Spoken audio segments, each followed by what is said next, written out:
Assalamualaikum warahmatullahi wabarakatuh. Perkenalkan, nama saya Ramdhani Raka Levin Nathaniel dengan NPI 146220036.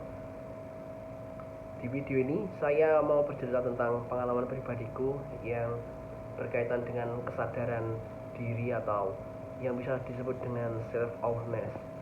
Mungkin ini terdengar serius, tapi sebenarnya ini soal bagaimana kita paham sama perasaan, pikiran, dan tindakan kita sehari-hari. Nah, di video ini saya akan berbagi tentang momen yang bikin saya lebih sadar dengan diri sendiri. Untuk bagian pertama, momen penting, ada satu kejadian yang menurutku benar-benar jadi titik balik soal kesadaran diri. Nah, waktu itu aku lagi ngobrol sama teman dekat, dan secara tiba-tiba dia bilang kalau aku itu sering terlalu keras sama diri sendiri. Awalnya aku mikir, masa sih, kayaknya aku biasa aja. Tapi makin aku pikirin, makin aku sadar kalau itu hal yang emang bener. Nah, aku sering banget cemas berlebihan kalau ada hal yang gak sesuai dengan rencanaku, bahkan untuk hal-hal kecil yang sebenarnya gak terlalu penting. Salah satunya momen yang paling jelas diingatanku adalah waktu aku lagi stres berat gara-gara banyak tugas kuliah, dan aku selalu punya standar yang tinggi untuk diri sendiri. Semuanya harus sempurna, nggak boleh ada yang salah atau gagal sedikit pun, walaupun hanya sedikit ya. Nah, tekanan itu datang bukan dari orang lain, tapi dari ekspektasiku sendiri. Sampai akhirnya aku merasa kayak capek banget, kayak nggak ada waktu buat istirahat gitu.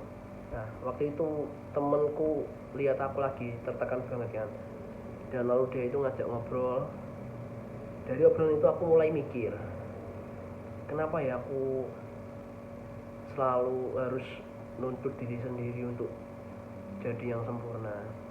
Nah, itulah momen di mana aku mulai sadar kalau aku selama ini terlalu keras sama diri sendiri, dan itu nggak baik sebenarnya buat kesehatanku, baik fisik maupun mental. Selanjutnya, bagian kedua, dampak dalam kehidupan sehari-hari. Dan semenjak momen itu aku mulai mencoba untuk lebih santai, rileks, dan gak terlalu untuk diri sendiri. Aku belajar mengenali kapan aku mulai merasa cemas atau stres, dan bagaimana cara untuk menanganinya sebelum hal itu jadi semakin parah. Nah, kalau untuk sekarang, jika saya merasa lemah, serasa cemas, saya mencoba untuk mengasih ruang kepada diriku sendiri untuk berhenti sejenak. Aku biasanya ambil nafas panjang, atau kadang-kadang jalan-jalan sebentar, muter-muter, untuk ngeluarin energi negatif. Ini mungkin kelihatan simpel, tapi ngebantu banget untuk menjaga keseimbangan emosiku. Nah, di kehidupan sehari-hari, aku jadi lebih tenang dalam menghadapi berbagai masalah. Saya belajar untuk agak langsung panik kalau ada hal yang gak sesuai dengan rencana. Misalnya, kalau lagi banyak tugas kuliah gak selesai sesuai target, atau ada hal-hal kecil yang gak berjalan dengan mulus, saya lebih menerima itu tanpa terlalu stres. Saya juga nggak terlalu keras sama diri sendiri kalau hasilnya nggak sesuai ekspektasi. Saya mikirnya, oke, nggak apa-apa, kita coba lagi, kayak gitu. Nah, itu jadi cara yang lebih sehat untuk menghadapi situasi ini. Lalu kesadaran ini juga berdampak ke hubunganku dengan orang lain, orang di sekitar. Saya jadi lebih terbuka dan santai saat berinteraksi dengan teman-teman. Dulu karena saya terlalu keras sama diri sendiri, saya sering kebawa emosi terus atau tekanan pribadi kepada orang lain. Untuk sekarang, saya lebih sadar kalau semua itu nggak harus sempurna, dan itu bikin hubungan saya dengan orang-orang sekitarku jadi lebih baik. Yang ketiga, bagian cara melatih dan menumbuhkan kesadaran diri. Untuk melatih kesadaran diri, saya mencoba beberapa hal yang cukup sederhana. Salah satunya adalah mindfulness. Mindfulness adalah kesadaran yang penuh terhadap saat ini dengan menerima tanpa menghakimi. Nah, kadang aku ngambil waktu beberapa menit buat duduk tenang, ambil napas dalam-dalam dan fokus dengan apa yang aku rasain saat ini. Rasanya kayak ngasih ruang buat diri sendiri untuk beristirahat, dan itu bikin aku lebih fokus serta nggak gampang kebawa emosi.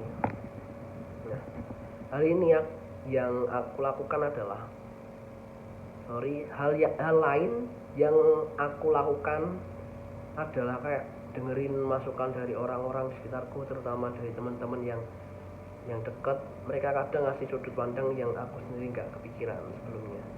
Dari sana aku bisa lebih paham tentang hal-hal yang mungkin aku nggak sadari dari diriku sendiri. Ini ngebantu banget karena kadang kita nggak bisa lihat kekurangan atau kebiasaan buruk kita sampai ada orang lain yang nunjukin. Melatih kesadaran diri itu sebuah proses yang panjang dan nggak ada habisnya. Aku sendiri masih terus belajar.